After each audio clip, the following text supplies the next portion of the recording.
చెప్పండి ఈ విషయం మీద ఏంది, ఇంకా కూడా మీరు పోరాటం చేస్తూనే ఉన్నారు, ప్రభుత్వం అంతే పెద్ద ఎత్తున మీరు ఎట్లా పోరాటం చేస్తున్నారు? వాళ్ళు ఎంతవరకు పోరాటం చేస్తారో మా ఇల్లు తీసుకోవడానికి, మా ఇల్లు కాపాడుకోవడం కోసం కూడా మేము అంతకాలం పోరాటం చేస్తాం.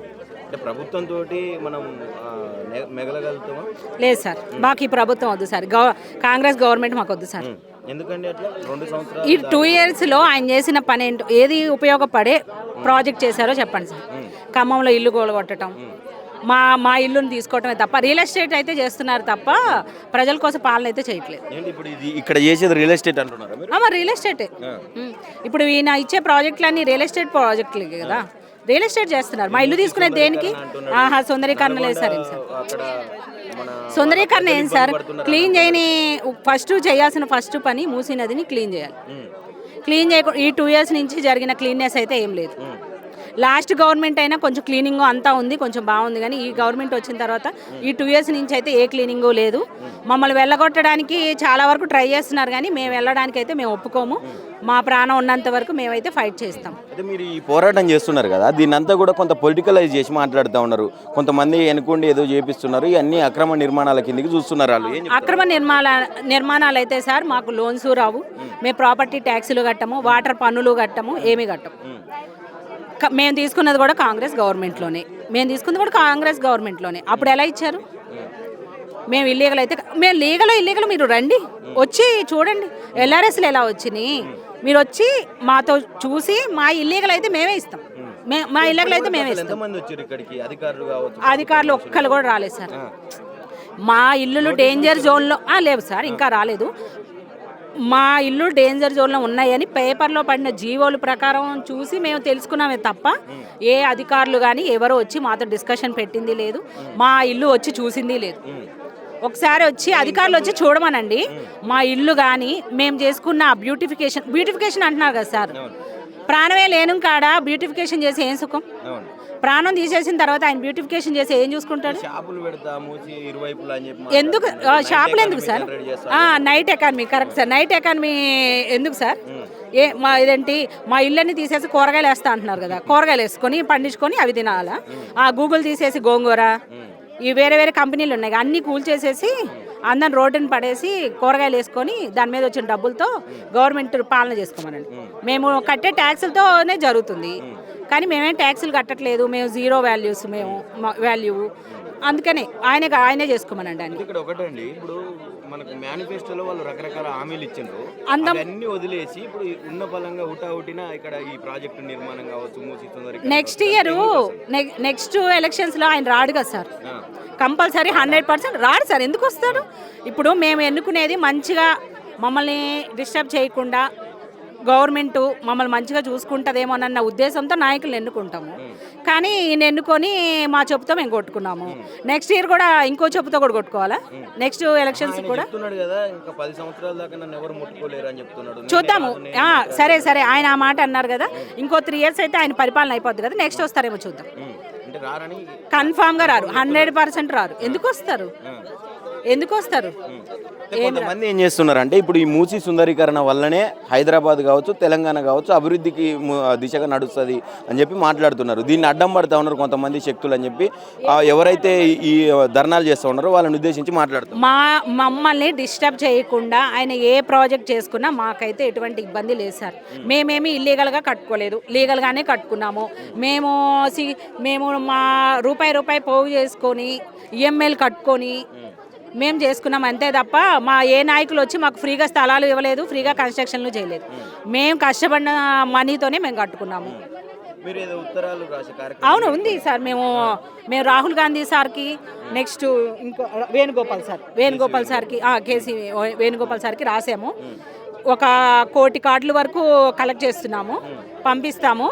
ఆయన దేవుడి దయ వల్ల రియాక్ట్ అవ్వాలి, ఈ ప్రాజెక్ట్ ఆగిపోవాలి, అంతే. మీ పేరేం? కవిత అండి. ఎట్లా చూస్తారు అసలు ఈ ఇష్యూని ఎంటైర్గా? అసలు దేనికోసం చేస్తా ఉన్నాడు అనుకోవచ్చు, ఇంతమందిని ఇబ్బంది పెట్టుకుంటారు? చాలా ఇబ్బంది అవుతుందండి. 2 years నుంచి మేము సఫర్ అవుతున్నామండి.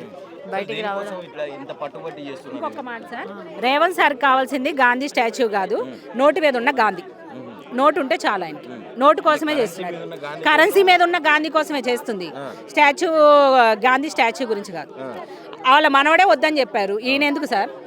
ఆ డబ్బులు ఆ 5,000 కోట్లు పేదలకు పెట్టండి, ఎడ్యుకేషన్కి పెట్టండి, మెడికల్కి పెట్టండి. ఎంతమంది సఫర్ అవుతున్నారు ఎడ్యుకేషన్ లేక, మెడికల్ సరిగ్గా రెస్పాన్స్ అవ్వక.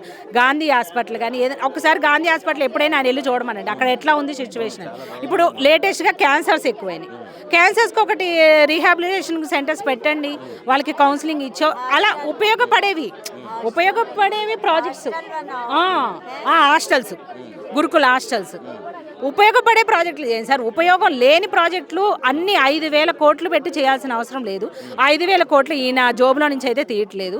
నెక్స్ట్ వచ్చే ఒక 30 years జనరేషన్ మీద, కిడ్స్ మీద పడుతుంది. అది మిడిల్ క్లాసే. మేమే సార్ కరెక్ట్గా ట్యాక్సులు కట్టే వాళ్ళు మిడిల్ క్లాస్ వాళ్ళు మాత్రమే. లో క్లాస్ వాళ్ళు ఏంటి, వాళ్ళు ట్యాక్స్కి ఎలిజిబుల్ కాదు. హై క్లాస్ వాళ్ళు ఏంటి, ఏదో ఒకటి దాన్ని మోడిఫికేషన్ చేసేసుకుంటారు. ఇప్పుడు రేవంత్ సార్కి అన్ని ఇల్లు ఉన్నాయి, ఆయన ఇల్లు తీసుకోమని తీసుకుంటారు. ఇప్పుడు 5 years ఆయన సర్వీసు, 2 years అయిపోయింది కదా. ఇప్పుడు మేము చెప్తున్నాము, మేము ఓటేసిన వాళ్ళం కాబట్టి మేము దిగిపోమంటాం. ఆయన దిగిపోతారా? 5 years ఉన్న పాలన మీదే మీకు అంత మోజు ఉంటే, కష్టపడి రూపాయి పోగు చేసుకున్న వాళ్ళ ఇల్లు మీద మాకెంత ఉంటుంది? అందులో ఎంతమంది, ఒక ఇంట్లో ఎంతమంది ఉంటారు? ఒక ఇంటి మీద ఆధారపడి ఎంతమంది ఉంటారు సార్? మా పేరెంట్స్ కావచ్చు, మేము కావచ్చు, మా పిల్లలు కావచ్చు. మా పిల్లలు అన్ని తరాలు ఉంటాయి కదా సార్. 5 yearsకి ఈయనకి ఇంత ఉంటే కష్టపడి కట్టుకొని రూపాయి కష్టపడి కట్టుకున్నారు. మాకు ఎంత ఉంటుంది? మేము మా ఇల్లు అయితే ఇచ్చేదే లేదు సార్. మా ప్రాణం వరకు మేమైతే ఫైట్ చేస్తాము. పర్మిషన్ ఇచ్చిందే కాంగ్రెస్ గవర్నమెంట్ కదండి. మళ్ళీ ఇప్పుడు మమ్మల్ని జీరో వాల్యూ అని ఎలా అంటారు? అంటే పర్మిషన్ ఇచ్చిందే మీరు కదా. పర్మిషన్ ఇచ్చి ఇప్పుడు అంతా ఇల్లీగల్గా కట్టుకున్నారు మీరు అసలు జీరో వాల్యూ అని ఎలా అంటారు? అప్పుడు పర్మిషన్ ఇచ్చారు, బ్యాంకు అప్రూవల్కి మనకి అన్ని ఎంక్వైరీలు జరుగుతాయి కదా, వాటన్నిటికీ ఎలిజిబుల్ అని చెప్పారు. వాటర్ మున్సిపల్ వాటర్కి వచ్చింది, మాకు హౌస్ ట్యాక్స్ పే చేస్తున్నాము every year. Last 1 month back కూడా వచ్చారు గవర్నమెంట్ ఆఫీసర్స్. అలా ఆఫీసర్స్ వచ్చి ట్యాక్స్ కట్టుకున్నప్పుడు సేమ్ అలాగే కొంచెం సర్వేకి పెట్టుకొని మా ఒపీనియన్ కూడా తీసుకోవడానికి కొంతమంది ఆఫీసర్స్ పంపించి ఒపీనియన్ తీసుకోవచ్చు కదా. అలా ఒపీనియన్ తీసుకోకుండా మేమే స్వచ్ఛందంగా ఇస్తున్నట్టు సార్ అలా మాట్లాడుతున్నారు కదా. దీని మీద అందరూ ప్రశ్నిస్తూ ఉన్నారు. తెలంగాణలో కొంత మేధావి వర్గం అంతా కూడా కొంత స్పందిస్తూ ఉన్నది దీని మీద. అసలు ఆపాలి ఈ ప్రాజెక్టు, మూసి సుందరీకరణ పేరు మీద ఇల్లులు పడగొట్టడం ఇది చాలా దుర్మార్గం అని చెప్పి మాట్లాడుతున్నారు. రేవంత్ రెడ్డి ఇప్పుడు ఈ రోజుకు కూడా పవర్ పాయింట్ ప్రజెంటేషన్ అంటున్నాడు, డిపిఆర్ అంటున్నాడు, అన్ని చేస్తా ఉన్నాడు. డిపిఆర్ సార్, కానీ ఈరోజు జరుగుతుంది పవర్ పాయింట్ ప్రజెంటేషన్. అంటే ఆయనకి ఒక క్లారిటీ లేదు. ఒక సభకి వెళ్ళినప్పుడు ఎలా మాట్లాడాలన్న మినిమం సెన్స్ లేదు. వాళ్ళకంటే మా పిల్లలే మంచి స్పీచ్ ఇస్తారు స్కూళ్ళలో. రేవంత్ రెడ్డి కంటే కూడా మా పిల్లలే స్కూళ్ళలో మంచి స్పీచ్లు ఇస్తారు. నేర్చుకున్నారు, ఏ దొంగ సర్టిఫికేట్లు పెట్టి నేర్చుకున్నారేమో మేబీ. మా పిల్లలే బాగా మాట్లాడతారు. ఆయనకంటే ప్రజెంటేషన్ ఇంకా బాగా ఇస్తారు. రేవంత్ రెడ్డి కంటే కూడా మా పిల్లలు ఇంకా ప్రజెంటేషన్ బాగా ఇస్తారు. ఓవరాల్గా ఏం చెప్తారండి ఈ విషయం మీద? ఇటు ఆయన చేస్తున్నటువంటి పనులకు, మీరు చేసేటటువంటి నిరసనలకు, దీన్ని రెండింటిని ఉద్దేశించి ఎట్లా ఉండబోతా ఉన్నది ముందస్తు కార్యాచరణ? నెక్స్ట్ టైము ఒకళ్ళకి ఓటు వేసేటప్పుడు ఆలోచించి వేయండి. ప్రజలకు చెప్తున్నా, ఫస్ట్ ఆలోచించి, ఫస్ట్ మా తప్పే, కాంగ్రెస్ని గెలిపించడం మా తప్పే. మా చెప్తా మేము కొట్టుకున్నాం. నెక్స్ట్ టైం మాత్రం కొట్టుకోకుండా జాగ్రత్త పడి, చిన్నప్పటి నుంచి మాకు ఏం నేర్పారంటే ప్రజల కోసం, ప్రజలచే ఎన్నుకోబడిన వాళ్ళు నాయకులు అన్నారు. కానీ అది తప్పని ఇప్పుడే తెలిసింది.